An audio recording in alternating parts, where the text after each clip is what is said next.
seperti biasa ya, Bapak Ibu bisa mendapatkan materi ya dengan cara browsing ke sini ya. Oke. Jadi kalau sudah browsing ke sana ya, Bapak Ibu nanti akan mendapatkan link seperti ini, ya kan? Ya, ini ya. Nah, kemudian Bapak Ibu klik Volatility, Correlation, and Copula ya. Materi silakan bisa di double klik ini ya. Nah, jadi materi caranya adalah ini kan ada informasinya ya, silakan double klik ya. Jadi double klik. Ya, ini adalah materi yang akan kita bahas ya. Nah, kemudian ada juga script ya, selain script yang ada di website ini ya, Bapak Ibu mungkin lebih familiar dengan Google Colab ya. Bisa double klik ini ya. Kayak kalau di double klik ya, saya double klik ya, nanti munculnya begini.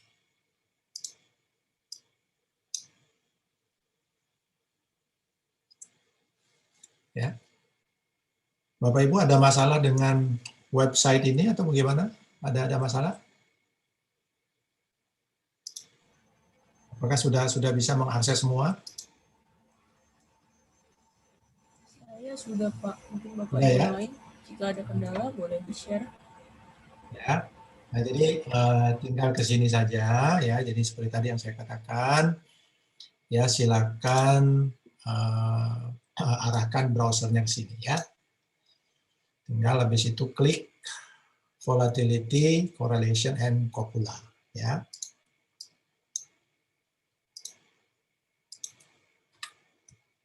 Oke, materi yang akan kita bahas kali ini ya, outline-nya adalah seperti ini. Nah, jadi ada definisi dari volatility itu apa?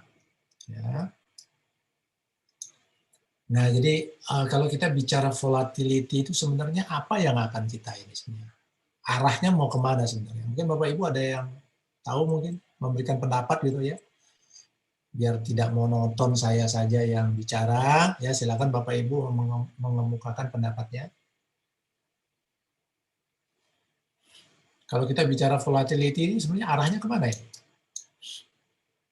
Ya, nah volatility bisa kita estimasi ya mungkin dengan yang paling simpel dengan menggunakan yang namanya standar deviasi ya. Selain itu pemodelan bisa dengan menggunakan cara lain. Ada yang namanya exponentially weighted moving average. Ada yang namanya GARCH ya. Generalized Autoregressive Conditional Heteroscedasticity ya. Nah, kemudian selain itu volatility juga bisa kita hitung dengan dari transaksi misalnya FX option misalnya ya, dari transaksi option ya. Sudah pernah mendengar istilah option? Ya, ada istilahnya ya buy dollar call rupiah put ya, buy dollar put rupiah call seperti itu ya. Nah, ini volatility yang kita peroleh dari nilai option. Nah, ini yang namanya implied volatility. Dan ternyata yang namanya volatility itu tidak konstan ya. Jadi kalau kita mengacu kepada di option, premi dari suatu option ya terhadap yang namanya strike-nya, nah itu tidak konstan seperti ini ya, tapi menunjukkan ada yang namanya ya seperti ini ya, kelihatan. Nah seperti ini ya. Nah ini namanya volatility smile. Artinya apa? Artinya volatility untuk strike yang di sini itu berbeda dengan yang di sini dan di sini gitu ya. Karena volatility yang ini lebih tinggi. Volatility ini lebih tinggi gitu ya. Nah ini ada yang namanya at the money strike ya misalnya ya. Ini volatility-nya biasanya paling rendah biasanya ya. Tapi kalau out of the money atau deep in the money istilahnya, nah itu mungkin volatility-nya lebih tinggi Nah, karena dia membentuk ada yang namanya volatility smile istilahnya ya. Nah, karena itulah ada yang namanya volatility surface. Nah, bagaimana kita bisa melihat yang namanya dalam bentuk 3 dimensi, bahwa volatility itu berbeda-beda untuk strike dan jangka waktu. Ya, sehingga di sini ada istilahnya volatility surface. Ya. Nah, selain itu, kita juga bahas correlation dan copula. Ya. Jadi correlation, nah, untuk melihat yang namanya dependency, ya, dependent ya, antara satu variabel itu ada kaitan hubungan linier. Nah, ini ada yang namanya korelasi, ya. Nah, tapi korelasi yang yang nol, ya, itu tidak selalu mengakibatkan yang namanya independen, ya. Ya, karena yang dilihat itu adalah korelasi di sini, ya, Spearman correlation itu adalah hubungan linier saja, ya, hubungan yang sifatnya linier, ya.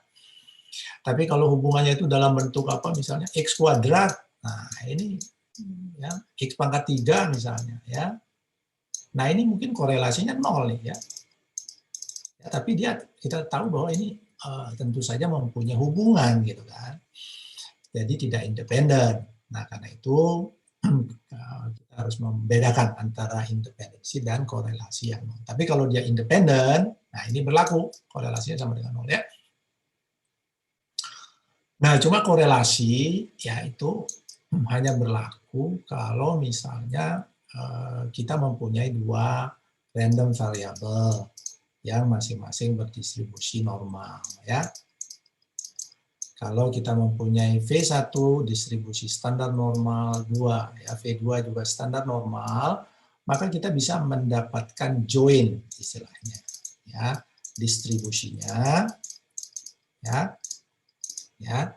dengan menggunakan formula yang langsung dapat kita peroleh. Ya, cuma ada masalah sekarang apabila V1 V2 itu bukan normal gitu. Nah, bagaimana kita bisa mendapatkan joint distribution ya? Nah, ini ya kita memerlukan yang namanya fungsi copula istilahnya, ya. Nah, copula itu ada banyak, ada Gaussian, ada student T, ada Clayton, ada Frank dan sebagainya, ya. Nah, kemudian ada yang namanya multivariate Gaussian copula. Jadi kalau misalnya lebih dari 2 misalnya, ya, 3, V1, V2, V3, ya, ini V1, V2, ya, 3 itu adalah random variable yang tidak berdistribusi normal. Misalnya distribusi segitiga, misalnya distribusi misalnya log normal, misalnya distribusi yang lain, ya. Nah, bagaimana caranya agar kita bisa mendapatkan estimasi joint distribution? Ya, bagaimana joint distribution ini digunakan untuk mendapatkan apa nanti? Kalau kita bicara yang namanya risk, ya. Nah, kita perlu mendapatkan yang namanya misalnya kalau di kredit, ya, kita perlu mendapatkan loss distribution dari kredit kita, ya. Nah, ini kalau di kredit itu distribusinya tentu saja tidak distribusi normal. Nah, untuk itulah ada yang namanya one factor Gaussian copula, yang mana ini banyak digunakan, ya, ini adalah acuan yang digunakan sejak Basel II, ya. Basel II itu tahun 2004. Di mana perhitungan beban modal itu mengacu kepada one factor Gaussian copula model, ya. Nah, kira-kira itu ya yang akan kita bahas kurang lebihnya, ya. Mungkin sampai di sini ada pertanyaan, silakan kalau ada pertanyaan kita ngobrol-ngobrol dulu, ya, pertanyaan dulu, ya. Silakan.